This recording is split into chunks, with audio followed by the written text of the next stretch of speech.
Before the Transformers began, there were two 1980s Japanese toy lines. Micro Man, which utilized varying humanoid-type figures, and Diaclone, which presented robots able to transform into everyday vehicles, electronic items, or weapons.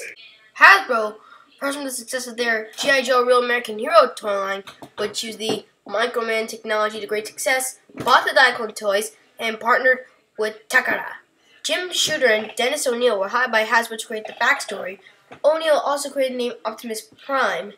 Afterwards, Bob Budiansky created most of the Transformers characters, giving names and personalities to many unnamed Diaclone characters. That is how Generation 1 was born.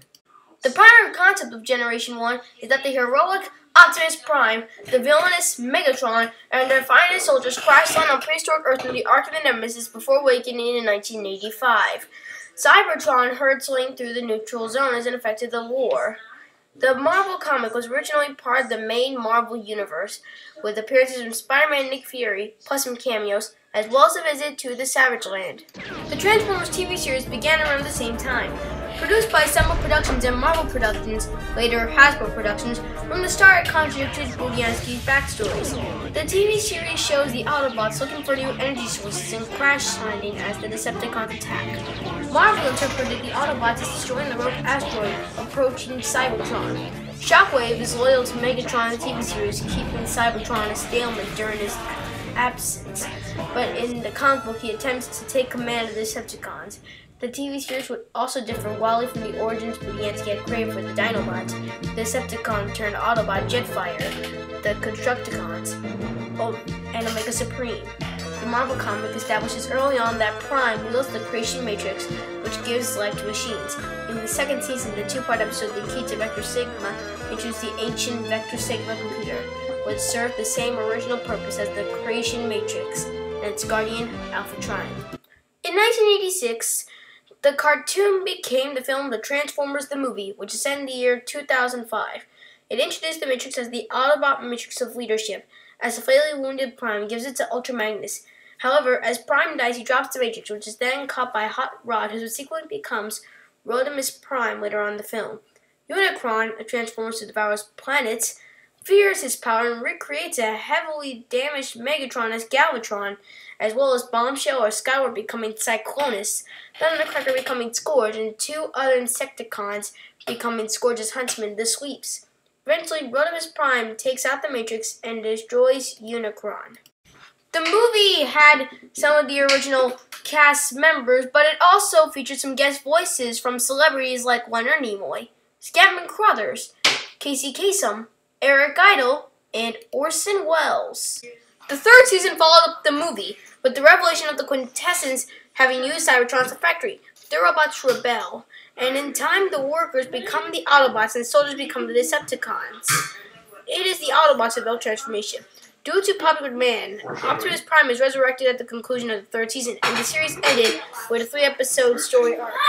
Just as the TV series was wrapping up, Marvel continued to expand its continuity. It followed the movie's example by killing Prime and Megatron, albeit in the present day. Dinobot leader Grimlock takes over as Autobot leader.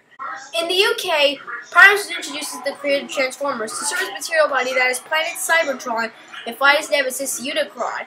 Female Autobot RC also appeared, despite the comic book stating the Transformers had no concept of gender, with their backstory being built by the Autobots to quell human accusations of sexism. Soundwave, Megatron taking command, also broke the fourth wall of the letters page, criticizing the cartoon continuity as an inaccurate representation of history. It was 5 issues of the G.I. Joe comic in 1993 that would springboard a return for Marvel's Transformers, with the new 12-issue series Transformers Generation 2 to market a new toy line. This story revealed that the Transformers originally breed asexually, though it is stopped by Primus as it is produced the Evil Swarm. A new empire, neither Autobot nor Decepticon, is bringing it back, however. Though the year-long arc wrapped itself up with an alliance between Optimus Prime and Megatron, the final panel introduced the Leg Maximo, ancestor of the Decepticons. First broadcast in Japan in 2000, Robots in the Skies was a simple animated series consisting of 39 episodes.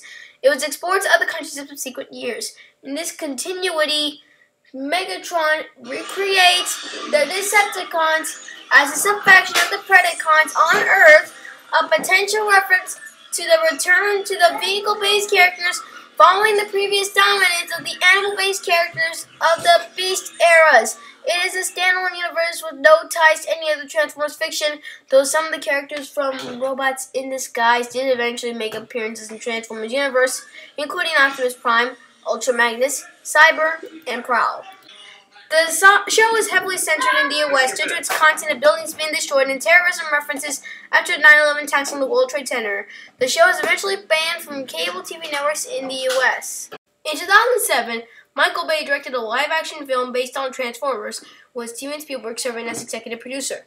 It stars Shia LaBeouf, Josh Duhamel, Megan Fox, and Tyrese Gibson in the lead human cast, while voice actors Peter Cullen and Hugo Weaving voice Optimus Prime and Megatron respectively.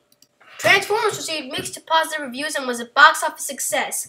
It is the 45th highest-scoring film and the 5th highest-scoring film in 2007, grossing approximately $709 million worldwide. The film won 4 awards from the Visual Effects Society and was nominated for 3 Academy Awards for Best Sound Editing, Best Sound Mixing, and Best Visual Effects. The performance of Shia LaBeouf was praised by Empire, and Peter Cullen's reprisal of Optimus Prime from the 1980s was well received by fans. A sequel, Transformers Revenge of the Fallen, was released on June 24, 2009. Despite mostly negative reviews, it was a commercial success and grossed more than its predecessor. A third film, Transformers Dark of the Moon, was released on June 29, 2011 in 3D and went on to gross over $1 billion despite receiving mixed reviews. A fourth film, Transformers Age of Extinction, was released on June 27, 2014, which also grossed over $1 billion, though it got mixed to negative reviews. A fifth film, Transformers The Last Knight, is scheduled to be released on June 23, 2017. The video game War for Cybertron was released in 2010 and is said to be set in the same universe as the Transformers Prime cartoon. War for Cybertron toys were released as the first wave of the Generations line, and the Prime toys were first released as a series of first edition toys and are currently released under the Prime Robots in Disguise line. The game has also inspired a book called Transformers Exodus, which consists of events leading up to the beginning of the game, and its sequel titled Transformers Exiles, which contains the events leading up to Generation 1. Hasbro and the California-based online game Roblox have also arranged an event promoting the cartoon.